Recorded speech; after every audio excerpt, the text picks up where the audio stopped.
Welcome to Cougar Pause here on 1590 KVGB and 95.5 FM. It is a program. We get you up to date on everything happening at our school, Barton Community College. Our guest today, it's been about a year. We checked back in to see how he was doing.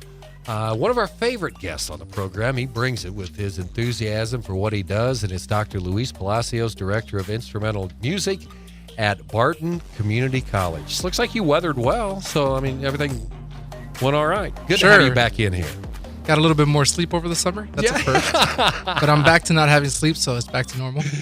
Well, it's great to have you in here, and we've got a lot of different things to talk about and kind of some different areas that we'll go through today. But we are going to start off, I guess this got to be nerve-wracking, man. The faculty, man. If you're going to have a recital and you go out there and stink, what's that mean? No, I'm not too worried about that. It is a faculty recital coming up this Thursday afternoon at 4 o'clock. It's going to be in the Fine Arts Auditorium, and this is pretty cool. We're going to see the faculty perform. It's one of those things, I tell students, we study and we rehearse and we practice, but what does it mean if we don't get out there and perform? And I think as educators, it's really important to keep that up and continue to perform because it's easy to forget. Performing is its own animal. It's very different than being in the classroom. And so the neat thing about us at Barton is that we have some incredible faculty that can really perform and do their craft really, really well. And then that's what this is about. We often focus on the student. We want the students to get the experience. We want the students to perform. But I think it's important for them to hear us and hear the level that they can try to work towards and achieve one day. A lot of times I use references like you are a coach. That's what you do. Sure. But in other sports, if you're a football coach, it's really hard for you when you get out to be 40 or 45 years old to go out and get down in the trenches and put the gear on and show them how to do it. I guess that's why we call music a lifetime asset that you have. Oh, yeah. It's a lifetime sport. Yeah, it's a lifetime sport. I often feel like a band coach, let me tell you.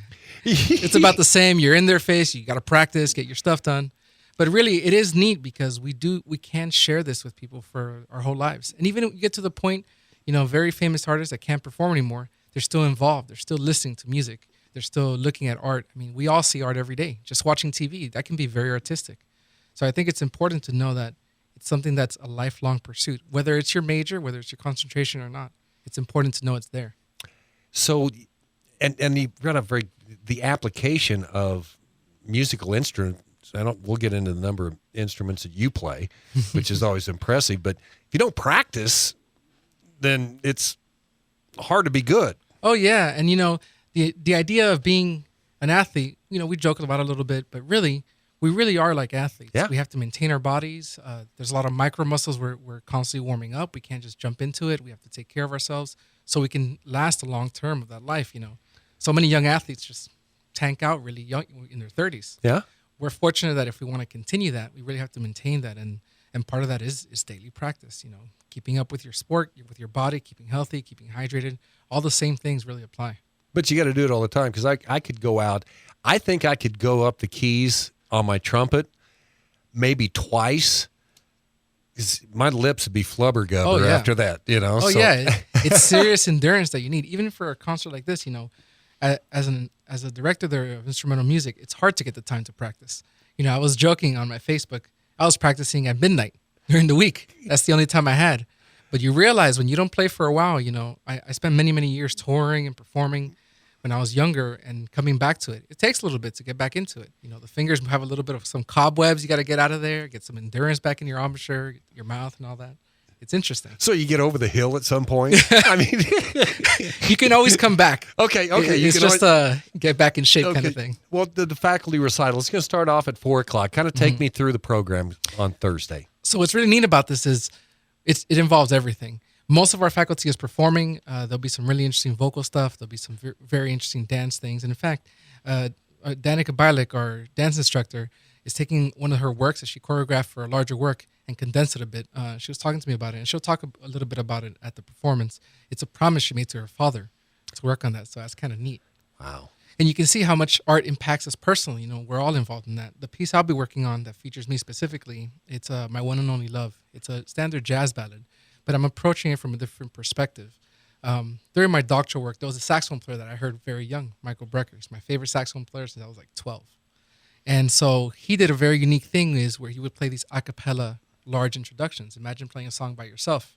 You can play a melody, but there's a certain way you have to color with notes and sounds to get almost an orchestra sounding by yourself on saxophone. So I'll be approaching it from that perspective. And then we're going to put it all together and sing a couple jazz tunes and kind of just enjoy the day. The one thing I do want to mention that's really neat for us is we have some really good collaboration happening with Fort Leavenworth. So we have Colvin coming in on bass, and he's a music instructor there, teaches a couple history classes. But it just so happens, excuse me, it just so happens he plays bass. So he's coming in, and he was great last time. We're bringing him in, and we're bringing in Brandy Brooks, and she's an art instructor in Fort Leavenworth too. So we're going to have her art on stage. It's just really a nice showcase of all the wonderful things that the faculty have that we forget. You know, we think they're just our teachers or our coaches or our instructors, but they really have something to offer. It's going to be at the Fine Arts Auditorium, and I think it's Dave Barnes who really, when he came on campus that 12 years ago, Dave's been around a while. Oh, he's a long tooth out there, but where he brought in, you think of course, the Schaefer Art Gallery, right? But he has brought music into the gallery, and because it all ties together, doesn't it? Oh yeah, in fact, my first year here, I performed for their Halloween bash. We had a jazz combo set up, and we're hoping to do that again. And you know, David's somebody I can say, another of those unsung heroes. He is such a cool cat. Yeah. He's just one of those guys that just loves art, loves what he does, and really does a lot for us just in the gallery and bringing contemporary art constantly. There's always a new show. Does he play the baritone or something? You put him out there? Or I don't know, but you just gave me a really good idea. Dave, if you're listening, you're not going to escape my grasp. You will play something. How many different instruments do you play? Oh, geez. I don't know. A lot. For the recital, right now I'm focusing on saxophone. I'm deciding whether I should play flute or not. Maybe this time. There's a really neat drum feature we're thinking about putting on the show that might be kind of neat with a little bit of flute. We'll see. But as far as how many, I mean, you name it. As a music educator, you have to go through the process learning all the strings, brass, woodwinds, percussion. You have to at least be able to play some scales on every single one and understand how, because we're teaching these instruments. We have to understand how to do that. Imagine teaching a sport to someone and you don't know how to play it. You can't. I'm going to compare you. So we're doing all these analogies here. Okay. I'm going to compare you to a veterinarian. I mean, a doctor, he just needs to learn one body. A veterinarian's got to learn all kinds of animals. Yeah. That's exactly right. Oh, yeah. And tame some of those. And tame some of them. Yeah. What's your favorite? Saxophone.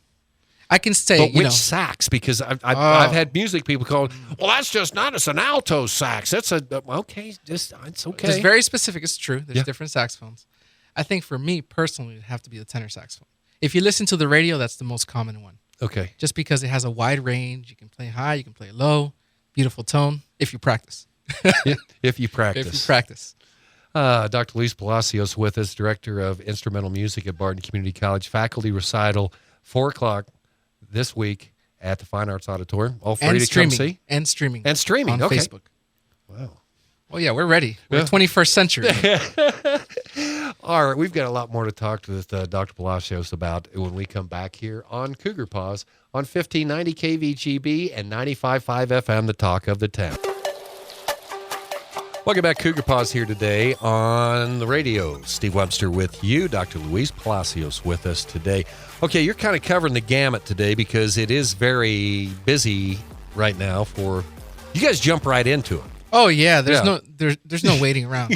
We're ready right away. Okay, so we have the first on stage performance for the Barton Theater Department. Right, and we're doing Clue on stage. Our theater director Miller really had a great idea to do this. And if you've ever played the board game Clue or you've seen the movies, that's what it is. Just on stage. Oh yeah, it's gonna be really neat. It's a board game on stage. Yeah, I know, but on stage. So does the performance? Is it the same every night then, or is it a different? Well, it depends. I've seen a couple different versions of the Clue. I think the one that they're working on now is more just you're watching the mystery kind of unfold.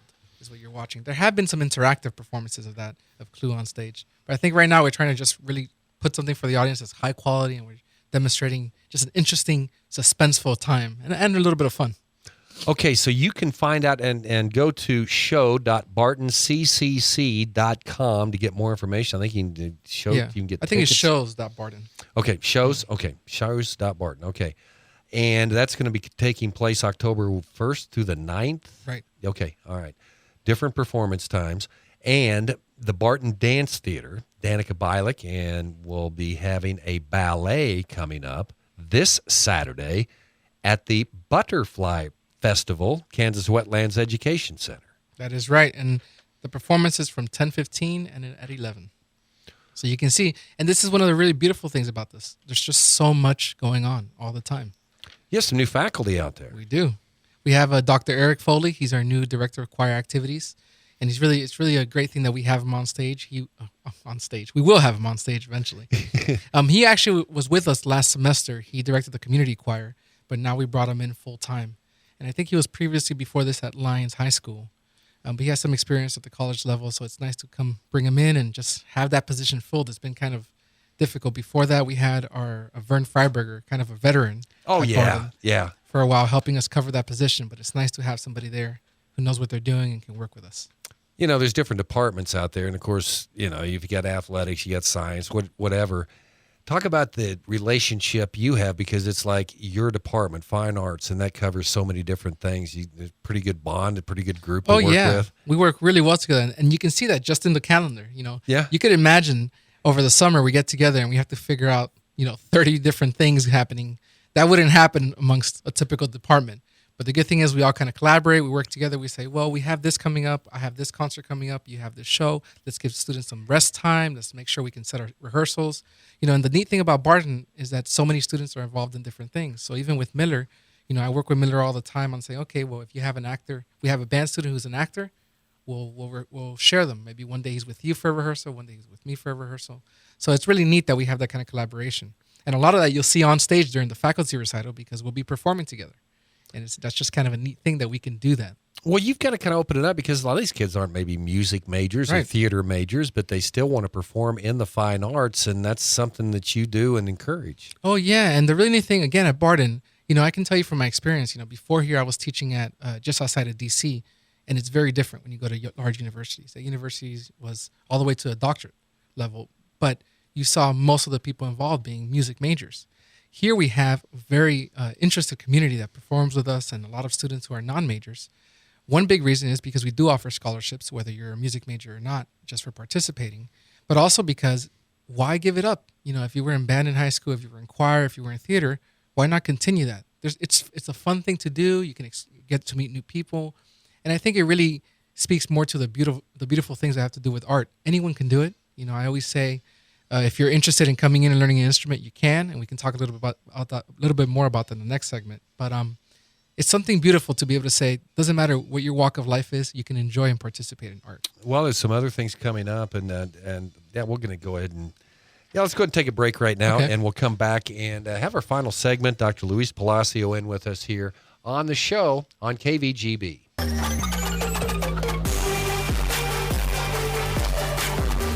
Back on Cougar Pause today, Dr. Luis Palacios with us here on the program. And another one coming up here. Do you want to jump ahead to the Autumn Arts Concert? Sure. Okay. So our Autumn Arts Concert is very unique in the sense that, once again, it's a collaborative experience. It features our entire fine and performing arts department. So you have dance on there, you have choir, you'll have all the different ensembles, the band, you have theater do something. And we usually have, or we've tried in the past, to have some fine arts. I know one really neat thing we did in an instrumental concert last year, the spring concert, was involved the arts. So we would have art created by our instructors on projectors that had to do with the music. So we're trying to work on some of that stuff now. And that's going to be on October 14th. And then Night at the Movies, Back with a Vengeance on November 18th. That's down the road a little bit, but give us a preview. Oh, that's going to be the fun one. So since I got here, my thing is this.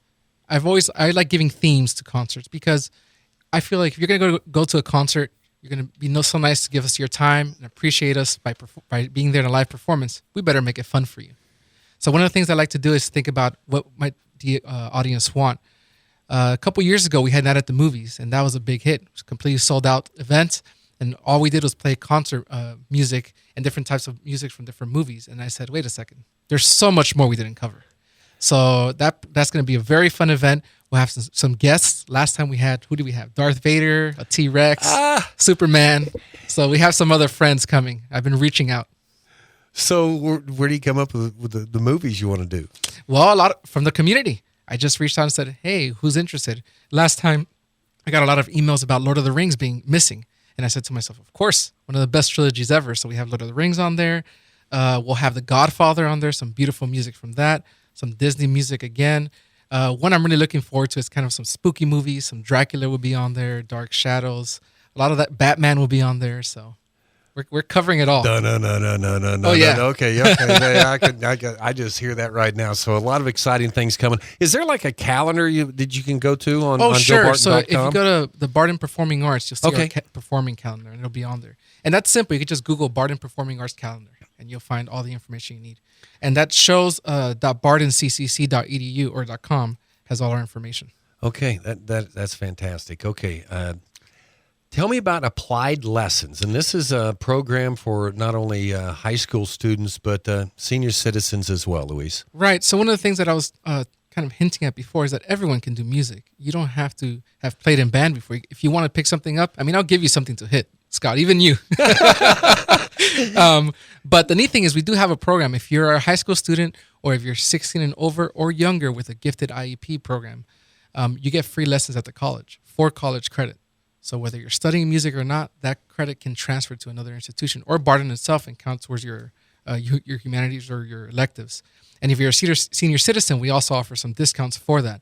And the reason I mention that is because I have a lot of community members now taking lessons from ages from 14 to 84.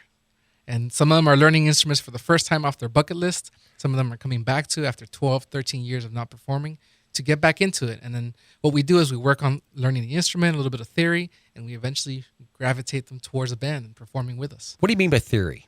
So music theory, what we like so there's a lot of things that are involved in music beyond just performing. And sometimes learning the ins and outs of how notes are created or how certain notes are used in different places helps us perform a little better and be more informed about when maybe playing louder, maybe playing softer, how we approach a certain note. Really? Oh, yeah. There's a lot to it. Well, I'm just trying to think of my music theory, and I don't really remember anything like that. So interesting. I guess I just missed, I don't know. Well, there's still time. There's applied lessons for you, Scott. I know, but I might have to get my lips in shape again, That's all right. I have to run lip sprints, on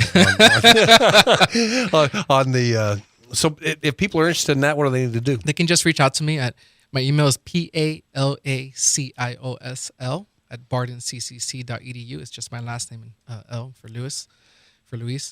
And the neat thing is, again, anyone can do it. You do not have to be a student. You could just want to take lessons and reach out to me, and we'll figure something out to get you performing. Are these in are there other dance and things like that are available? Right now, that's available for our vocal and our instrumental. Okay. And that scholarship goes through our foundation for that.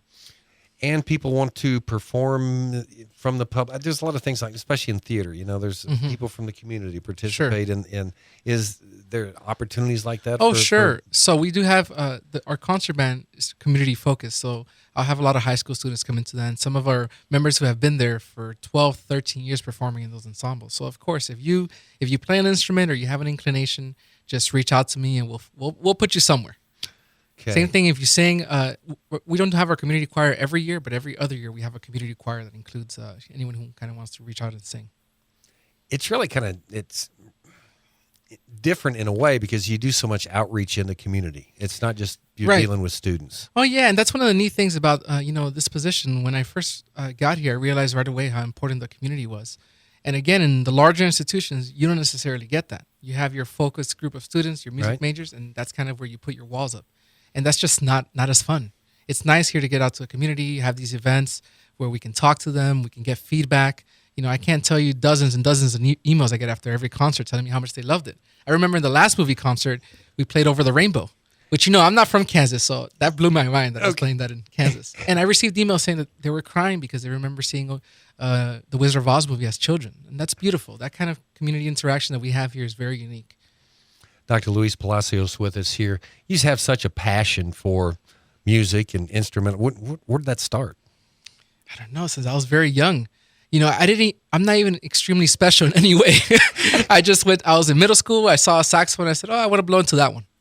Didn't take any lessons, just kind of practiced and just worked my way through college. And sometime around sophomore in college, I got the opportunity to perform at Carnegie Hall. And I remember, and I remember, that's exactly what I said. I can't believe it. I'm getting paid to perform. I'm like not even 20. And after that, I had a lot of recordings and performances, and I realized I traveled all over the United States performing, and I said to myself, wow, this is beautiful, and this is a real thing. It's not some imaginary thing. And that's what I really want to instill into our students and even the community. You don't have to be a professional performer, but music can really take you anywhere. How can you get an invite to Carnegie Hall? It's a little bit difficult. You have to practice. Yeah. You didn't win a sweepstakes thing, No. It was part of an ensemble I performed with. It was a wind ensemble. I was actually playing Was there a bass clarinet competition you and had to contrabass clarinet for that. A concert bass. It's a really, really big bass clarinet. I had to sit on a stool to perform it. It was kind of neat. And you knew how to play that? Yeah, I do. Well, is there I'm really getting in the weeds here, but Sure. I usually do on the show.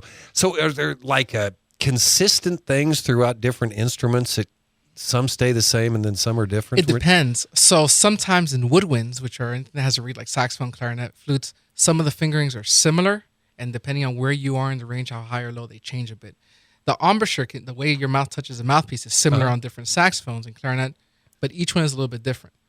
Then brass is very similar in how you buzz into the mouthpiece, but each size changes just how tight or loose you are. So there's some similarities, but it's actually easier to jump off the cliff to a very different instrument, let's say saxophone to flute, than it is saxophone to clarinet, because it's so close together that you can get confused and not really refine what you have to do. You got to concentrate, and you got to practice. Well, that's the important one, practice. And you've got to practice. So, man, you're third year here. So Third year here. You still got a lot of. It sounds like your mind's moving all the time. Oh yeah, I love it. I'm ready. Well, I have concerts scheduled for the next 5. We're good to go. Really? So you got your themes done and everything yeah. that? Oh yeah. Wow. Okay. Well, I'm not going to put the pressure on you, but it is on. Coming up Thursday, 4:00. That's going to faculty recital. And again, what are you going to be doing? I will be performing my one and only love, and then a couple jazz charts. So we'll have "Cry Me to a River" on there. I think people will recognize some of this stuff. All this is free, right? All that is free. There's some changes for our theater stuff, but that information is online. All the music concerts are free. Okay. And also performing that day will be all of our Danica Bilek. Oh, Danica Bilek. Miller will be on there. Our theater director, Grant Matthews. Our high school director at Great Bend and adjunct instructor for percussion.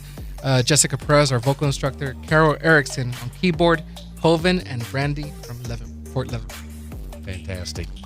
Thanks. Keep doing what you're doing. Will do. It's I great love to it. talk to you. And you said you're going to come back in next month. You're going to bring some folks Yes, to play I some promise. music. So I'll bring some instruments next time. Okay. All right. Looking forward to it. That's Cougar Pause today. Dr. Luis Palacios with us here on the program. News coming up next.